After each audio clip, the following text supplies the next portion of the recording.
do highly sensitive people have more social anxiety? Well, yes. In general, especially when we have stressful environments as children. Here comes one of my horses. Hello there, sister. This is my horse sister, and she's her friend. So we're more likely to be challenged by anxiety. 70% of us are introverts, so we're more likely to maybe be challenged by being in social environments. So basically those two elements are enough for me to say, yes, it's likely. These two are mine. And part of my herd. Hi guys, how you doing out here? How you doing? Oh, it's good to see you too.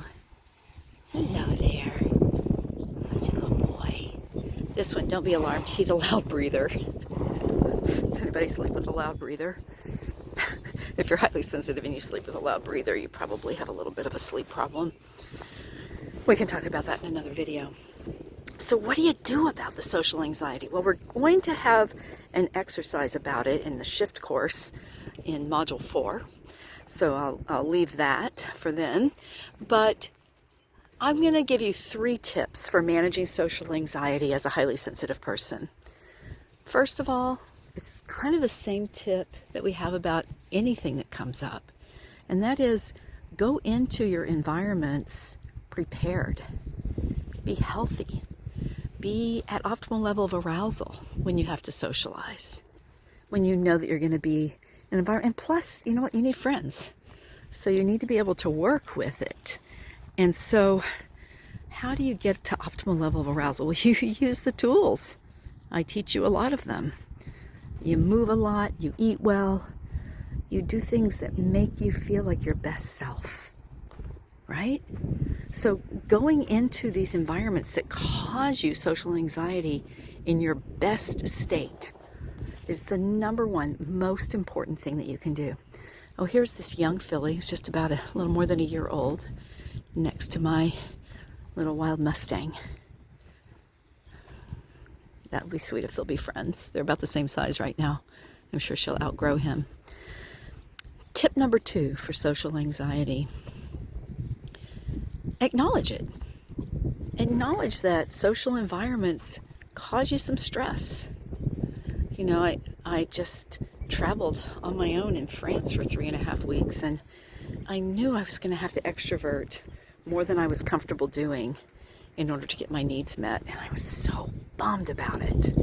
But I went in prepared and acknowledging that it was going to be hard for me and that I was going to be exhausted.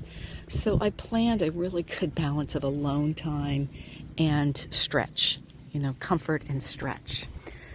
Also, I want to say that you are most likely not shy. You have been told you are shy your whole life, and maybe you've been told. So part of acknowledging that social environments can be challenging for you and can maybe even make you feel anxious, part of that is to just stop saying you're shy. Stop saying it. Maybe even stop saying you have social anxiety. Acknowledge that these situations are stressful for you, that you have to really work at them to make them comfortable. But stop telling yourself and others that you can't do it or that you suck at it. I'm just giving you the advice I'm giving myself. Okay? Tip number 3, practice. Be prepared.